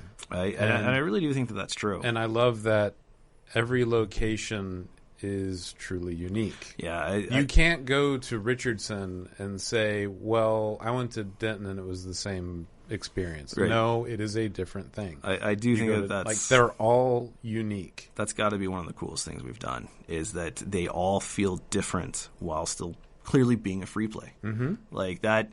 and it somehow hasn't, like, we somehow haven't lost that. Like, each time we build one out, we do pick, like, a general theme, and I do kind of, like, because when I built the Denton 1.0, obviously I was super into 80s Miami.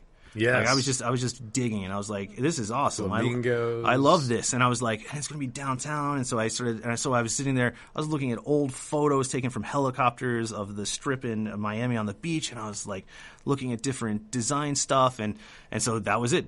For whatever reason, that's why Denton got to be kind of a old 80s Miami themed. And then of course we ended up in an old building that was a tavern, right? Right. So we had to evolve to kind of fit all of our themes then, which of course I think really made that one uniquely Denton, right? It's still perfect.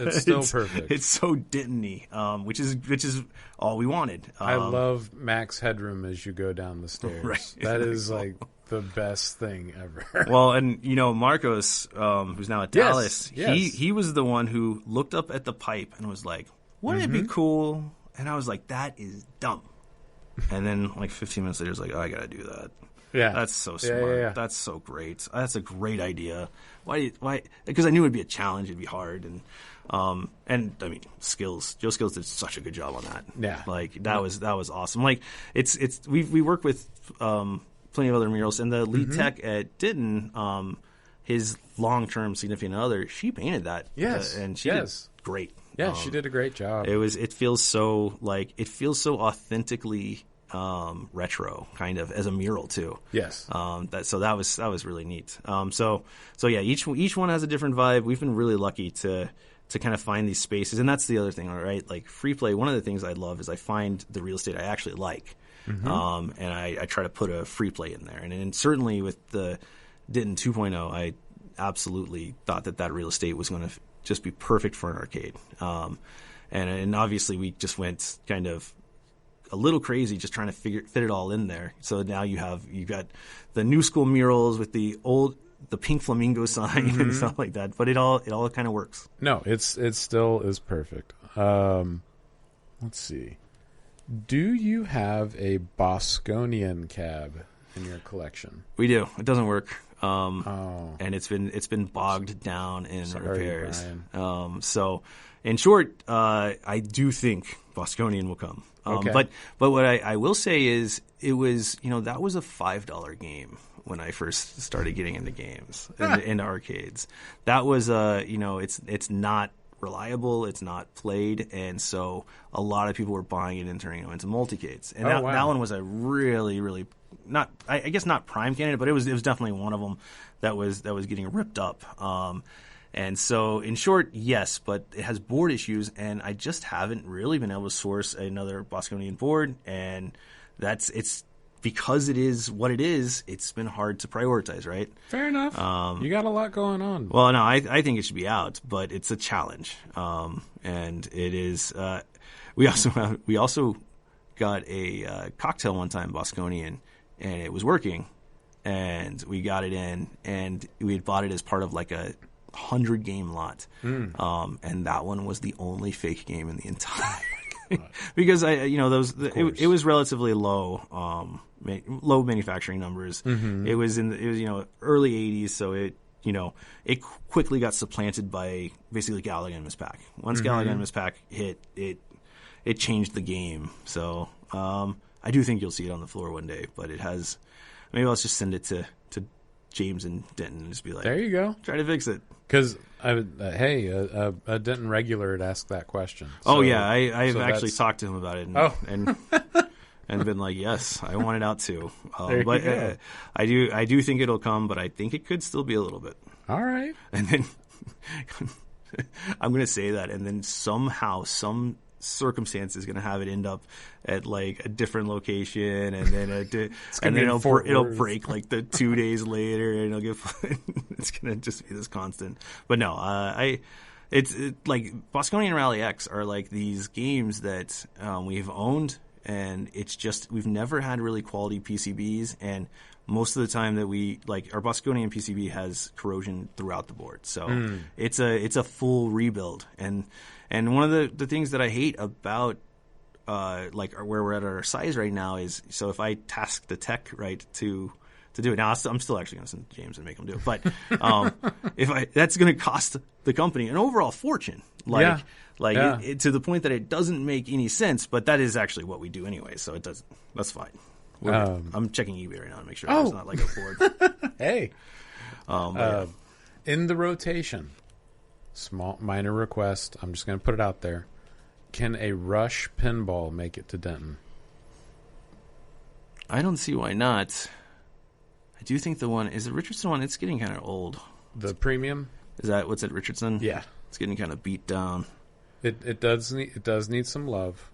That one, well, the great thing is we've replaced, I think, probably just this year, 10 brackets. 10 just pieces of metal that have literally split in half. Yeah. On that one. Yeah, and I know you've said that you really prefer to actually not get the premiums. Oh God, I hate premiums. Because they're just a little bit more intricate. They're prone to break more. The parts are a little bit more rare. And sometimes they play you're better. Overpaying for it. But it's often that they also don't necessarily play better. And that's a really complicated thing to say, of course, about pinball because these are very similar. But like for example, the Black Knight SOR, I love it on Pro, and I bought 2 premiums.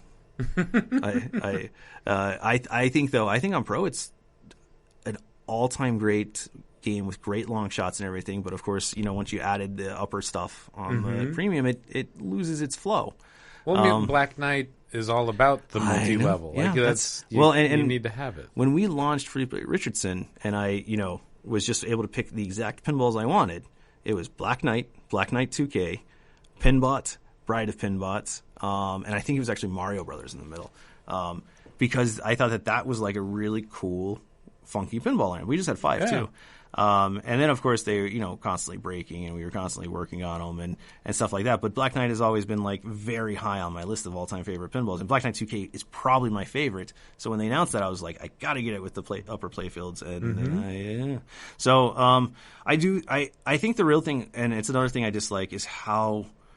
It's calmed down now, but how a lot of operators were able to convince the public that when they were doing limited edition speculation, that was somehow them trying to do something for the public. When what they were really doing is buying as many of the LEs as they could and then flipping them. And then using the profits to just throw one LE out into the it drove me crazy because and then what they would do is they would let that LE get destroyed and then still sell it to a collector for a profit. That's changed a lot since COVID.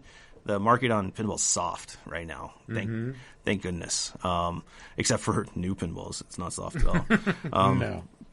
So, I think they're selling far fewer numbers of pinballs, but I do think that, and I think that they compensated with that by just increasing all the prices across the board. Yeah. Point being, there are definitely a couple premiums that are better, but I do think that often it's not worth the gamble. Because when the premium is worse, to me, it's a much worse. And then, of course, we were talking earlier how once you spend that money, you want to like it more. So you'll see on the ratings boards on like Pinside and everything, these owners of the pinball will often be like, the premium is 10, but the pro is 9 or whatever. Right. And they'll rate them both. And then you'll find out that they have a premium in their collection and not a pro. Right. So I feel like that's going on. But I also do think the premiums often will ship with, custom toys and stuff that just aren't going to last forever. You're not going to be able to get them later. And I think often the pro toys don't move, right? And so they're not going to break the same way. They're not going to. And I think that in a world where we are trying to last forever and try to get these pinballs to last as absolute long as possible. Sustainability is key. Well, and I think that we do have – I think there are challenges coming for the industry on that. Like that's the thing. When you've got, say, in Dallas, 7,000 retro arcade games right now out on floors.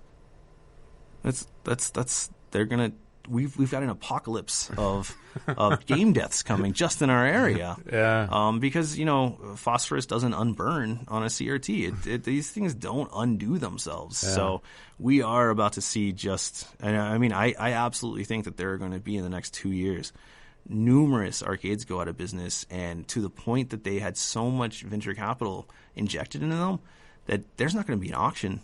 There's going to be a demolition company come and pick up all the stuff, like and just recycle the CRTs and stuff like that. You don't think they're just going to throw flat screen monitors in them and just? That's a whole. I mean, some of them already are. I know. There's nothing worse than when I walk into an arcade and they say these are all original, and then there's a flat screen on the first game I go to, and it's running a Pandora's box, and I'm like. That actually happened locally, and like it's actually a pretty good arcade. I know those guys a little bit more now, but it was still like, what in the world? This is not original. And they're like, well, it's a Dynamo, and those didn't have original games. And I was like, that's not what y'all meant, and you know it. But yeah, sure. I mean, I will put Rush on the rotation. I will say the biggest problem with Rush is that it was like great, right? It was a good pinball. It is fun. It gets played a lot. So I think keeping those Rush and what was the other one? There's another music one out of Stern that both of them do seem like they are going to be the hardest ones to keep out. Iron Maiden. Yeah. So the Iron Maiden, I've gotten feedback that it needs a spa day.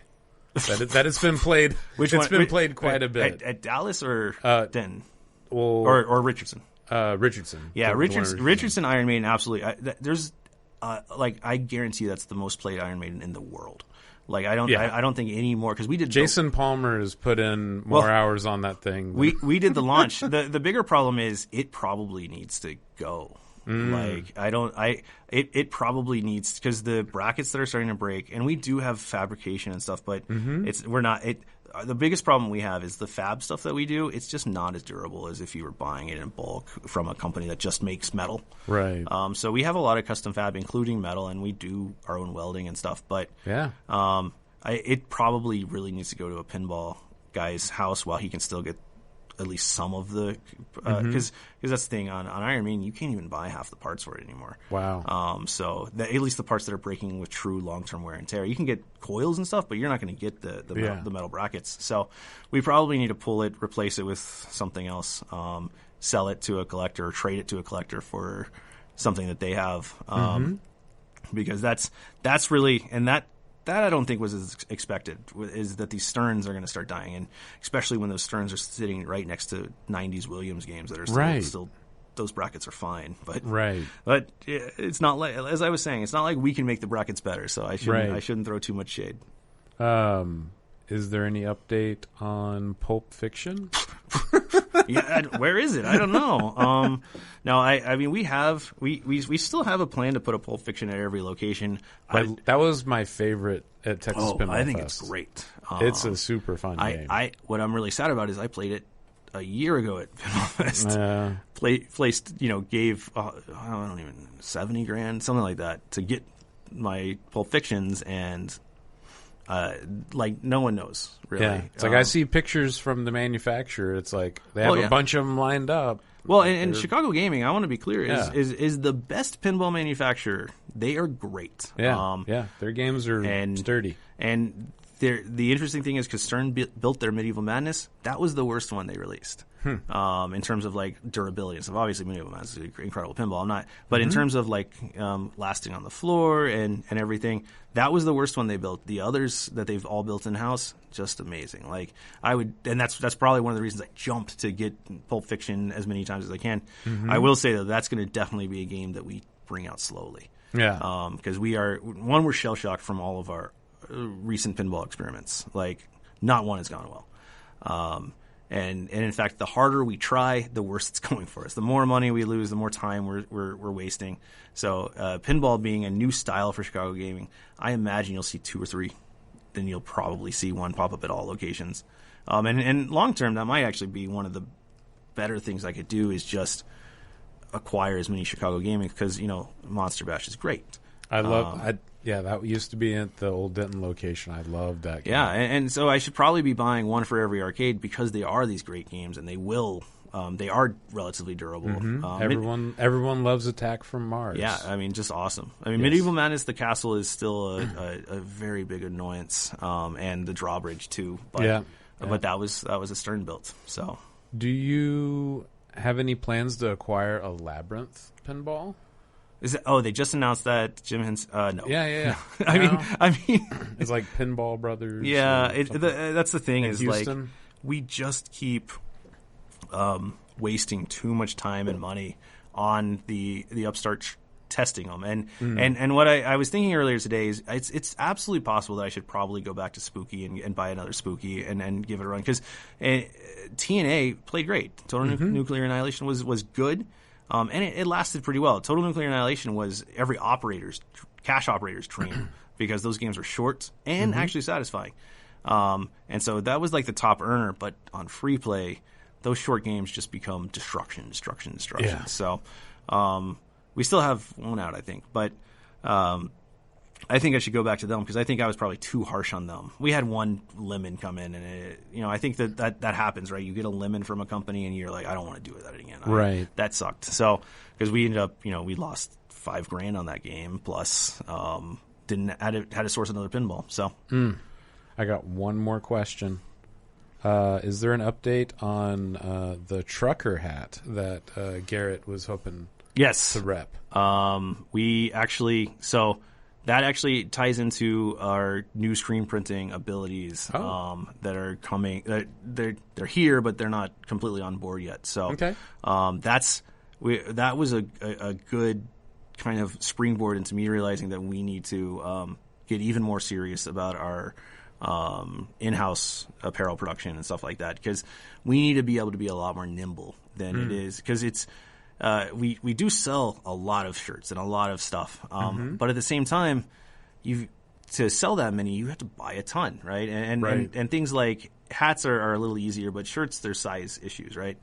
And so it's really a bigger challenge than I ever thought to manage those orders and to manage your merch, where you have to do an order of say 1,000 shirts, right? But some of our higher end shirts, our costs on those, even after incredible negotiations and shopping every single printer, you're talking $15 to $17 on some of our shirts.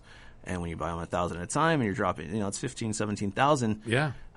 So being able to be a little bit more nimble with our merch is really the big thing that our new screen printing operation is going to do. Because right now we can, but it's not quick, and we can't make our own screens. We're going to be able to make our own screens, and so we'll be able to very quickly respond to stuff. Like, I think about the kids that come and play Smash Brothers at Free Play, and how they have all these like beautiful in jokes and stuff that happen, and there's got to be a way for me to make money off that, right?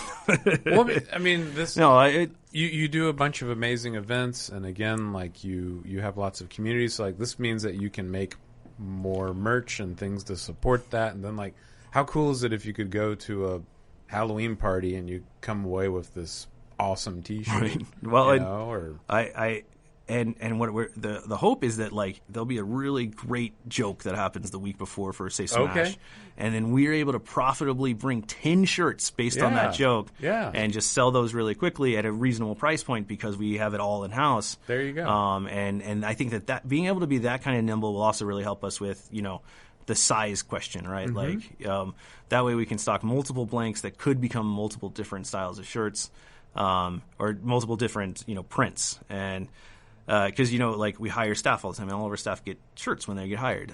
They get 2 V-necks and a T-shirt, and then they get 1 T-shirt every time we release a T-shirt. Plus, they get every staff appreciation we generally do is a special shirt. Yeah, I love the latest one. And that was from Callan at Denton. Because this time we said, if y'all have any ideas? And she sent the roughest paint thing, and I was like, okay, let's roll with that. But yeah, we do. The trucker hat should hopefully be in Garrett's hand, hopefully in 2 weeks. Wow! And then hopefully we have others that we're able to get different hats and stuff online, because like right now half of our staff have custom printed their own hats because they were just like, I wanted a hat and I need a hat, and we've never thought that we needed to buy 1,000 hats and that we were going to easily move 1,000 hats, but that was basically where we needed to buy them to get them to cost-effective thing. And it's kind of funny to me too, because like I'll go and I'll see, because like merch is like, most people are nowadays wearing the places that they go to, right? Or the maybe the podcast they like or whatever, and that's kind of like the big style right now. And we have probably sold 50,000 shirts at this point, which is all really amazing. But at the same time, I think that there's still a lot of work that Free Play can do to be better at getting the people what they want, like hats and stuff. And so I think like, and I really do think that's what's really interesting. Like there's the Liquid Death brand that is everywhere now. But when we first started carrying them, they were pretty much unknown, and I just thought it was fun. But they don't make any money on their water, really. They're venture funded now. It's a whole different ball game. But they made money on merch while selling the water basically at cost, and created a brand that way, which I always thought was really cool. And they would send me stuff all the time because we're early carriers of them and everything. But I have Liquid Death shorts, I love them. Hell yeah. I think they're amazing. And so then I was like, why don't I have free play shorts? And I'm not saying we're going to have shorts or anything, but I really do think that if we could do cost-effective small runs, that could really, really help us be able to test stuff like that, right? Like for example, our hoodies, they run too small. But they're my favorite hoodies ever. Like I have to wear an extra large, and I feel like I'm in my heart a large, so it hurts a little bit. But they're actually my favorite hoodies in the world. But we figured out what blank we want for that. Like we know what good hoodies are. And I really want to be able to do other hoodie prints, and just be able to have kind of lines of these great products. So, yep. Awesome. Well, thank you so much for taking the time. You've been very generous with your time. Oh yeah, to pull up with me and have this. It's tax season. I'm secretly hiding right now. I got to do mine. Going through every charge that all of our 22 now corporate cards made last year, and making sure that we have paper. There are times that I'm working at Free Play, I'm like, what have I done? Boy. Why do I have to sit here and go over receipts? Yeah. I'm the CEO. No. Well, in the Denton Finance Clan, you are too. That's awesome. There we are. That's awesome. I really appreciate that. And I appreciate all the awesome, nice stuff that you said, because like it is. The other thing is, I think we're taught in law school is like it's really hard for us to take compliments, because you don't get compliments as a lawyer. It's how bad you did, like, and it's on a scale, and you did well when you don't get yelled at kind of situation. So, no, I really do appreciate that. I had a lot of fun, and I think it's I think I want to come to a tournament, and yes, and let's do some stuff. So yes, we'll see when we can get that on the books. But yeah, I know you're busy, I really man. do appreciate. If I didn't have kids, I would not be. Hey, I'm a family man too. I get it. I'm a family man. Those kids, man, it's kind of funny too, because like I think my parents' generation and their parents, it was so easy for the man just to go, and now I think about how like I don't even like the wife is giving birth and the dad is out hitting the links, smoking a cigar. Like, is the baby born? And to be totally fair to my dad, he was present. He was great. He's probably why I care so much about being present and great. So I shouldn't. And both of my parents now work for Free Play. They're wildly divorced, but they still work here. And it's so I wasn't trying to, but I just kids, man, they eat you up in a good way, in the best of ways. Yes. But again, deal. We'll make that happen. Cool. All right. And then, thanks, everyone. Until next time. Bell.